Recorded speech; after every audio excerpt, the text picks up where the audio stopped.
Jika sholatnya baik, maka perbuatan yang lain bisa dianggap baik.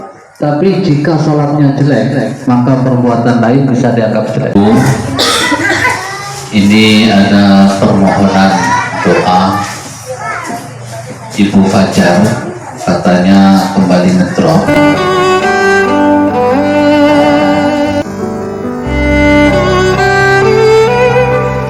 Jadi minta keikhlasan hadiah Fatihahnya untuk kesembuhan daripada Ibu Fajar.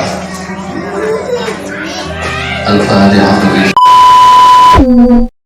Rindu, kadang mau kadang enggak. Ya Allah, kenapa enggak sholat? Nunggu sampai di akhirat. Jadi begini ibu-ibu, tapi ketahuilah di luar sana tidak harus Islam banyak yang bersedekah. Yang menjadi pembeda adalah sholat.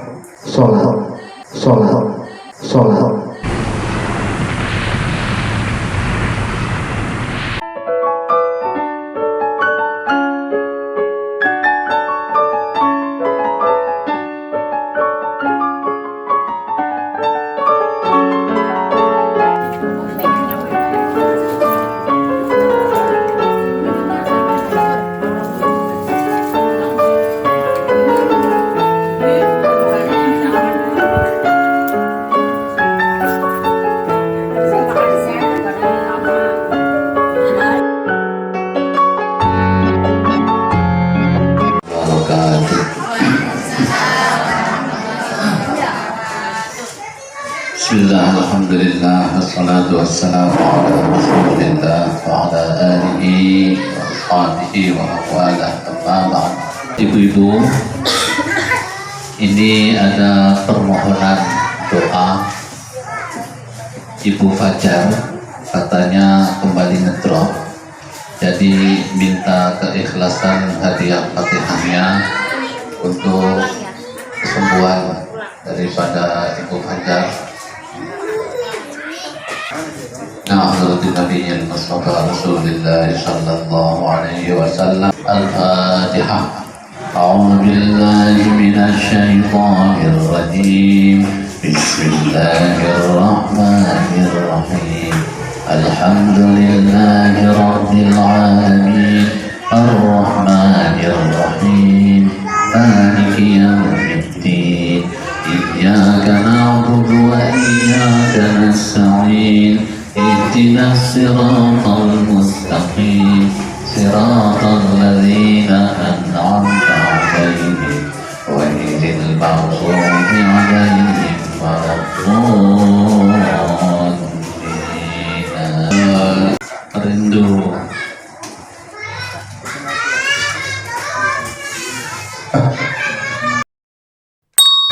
mudah-mudahan kebersamaan kita semuanya melalui wasilah kebaikan ini, majelis taklim ini, mudah-mudahan akan membawa kita akan saling bersaksi satu sama lain kelak di hari kiamat. Karena ketika nanti manusia dibangkitkan, ketika nanti dibangkitkan, satu sama lain itu akan saling berdebat, akan saling berbantah-bantahan. Misalnya saya selalu ngajak Gus Warto buat ngaji misalnya, ayo Gus ngaji, ayo Gus sholat misalnya. Terus Gus Warto kadang mau kadang enggak misalnya. Nanti di sana ketika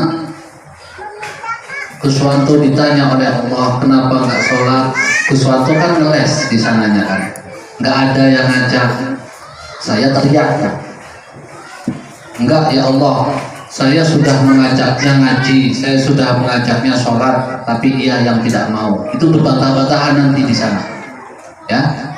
Jadi itu juga berlaku ketika ada manusia satu zalim kepada manusia yang lain. Misalnya saya orang dewasa nempeleng anak kecil. Misalnya, namanya anak kecil nggak berani ngelawan karena saya orang dewasa. nggak berani melawan, tapi tetap itu akan dihitung oleh Allah, dan di sana nanti anak kecil itu diberi kesempatan untuk membalas perbuatan saya tanpa saya bisa membalasnya lagi. Jadi tetap akan dibuat impas oleh Allah gitu. Jangankan manusia, misalnya ada ayam, binatang nih, ada binatang saling menyakiti, misalnya ada ayam jago matuk ayam yang lain, misalnya ayamnya kecil nggak berani, di sana pun ayam yang kecil ini akan diberi kesempatan oleh Allah untuk membalas perbuatan ayam jago. Itu binatang loh, apalagi kita manusia ya. Kita manusia, barangkali kita bisa lolos kezaliman kita kepada orang lain, barangkali bisa lolos di dunia, tetapi itu tidak terjadi, nggak akan terjadi di akhirat ya. Jadi apapun perbuatan baik kita, sebiji dzarrah pun akan dihitung oleh Allah.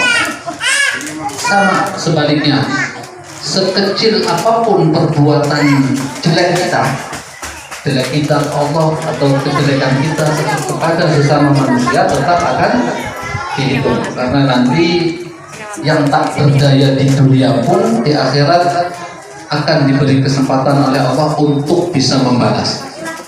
Itu makanya kita sering ngomong, misalnya kita disakitin orang, suruh sabar itu maksudnya nunggu sampai di akhirat. Ketika kita tidak mampu untuk membalas di dunia, maka nanti kita diberi kesempatan oleh Allah untuk membalas perbuatan orang yang menyakiti kita. Masih dalam bab sholat, jadi begini ibu-ibu, sholat itu orang bisa berbuat baik, siapapun itu, mau muslim mau tidak, bisa berbuat baik kepada siapapun ya. Di kita menyantuni anak yatim itu baik, tetapi ketahuilah di luar sana yang tidak muslim pun juga banyak yang menyantuni anak yatim. Bersedekah di kita itu perbuatan baik, tapi ketahuilah di luar sana tidak harus Islam, orang kafir pun banyak yang bersedekah. Kita membangun masjid, nyumbang musola untuk pembangunan itu baik, tapi ketahuilah di luar sana juga ada orang yang menyumbang untuk tempat ibadahnya masing-masing. Apa yang menjadi pembeda antara kita sebagai seorang muslim dengan manusia yang lain yang bukan muslim? Satu-satunya pembeda itu adalah sholat. Orang bisa bersedekah kemanapun, siapapun bisa, menyantuni anak yatim, berbuat baik sama tetangga, tidak menyakiti tetangga, tidak menyakiti sanak saudara, semua orang bisa melakukan.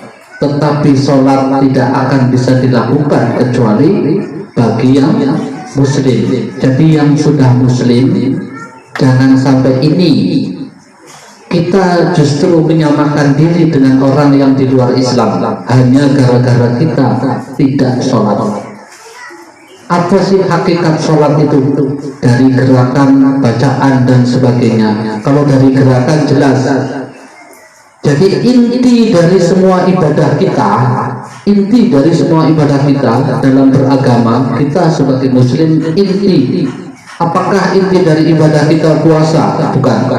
Apa inti dari ibadah kita sedekah? Bukan. Tapi inti dari semua ibadah kita adalah sholat.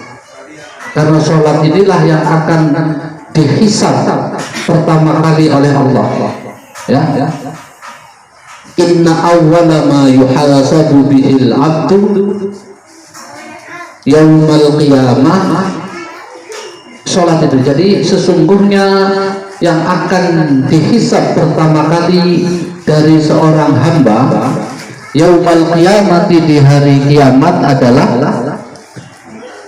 min amalihi sholatuhu, dari amal sholatnya. Jika sholatnya baik, maka perbuatan yang lain bisa dianggap baik. Tapi jika sholatnya jelek, maka perbuatan lain bisa dianggap jelek. Inti dari semua ibadah kita adalah sholat, dan inti dari sholat adalah sujud. Kenapa Allah menjadikan sujud ini sebagai inti daripada sholat? Karena Allah menciptakan kita dari tanah agar kita kembali mengingat asal kita. Kita bisa mengingat asal kita dari perbuatan sholat. Wajah kita dari sekian banyak anggota tubuh kita, yang paling berharga itu mana? Orang barangkali diinjak kaki masih maklum, barangkali diinjak tangannya masih maklum, pasti nggak akan terima jika muka itu sampai diinjak.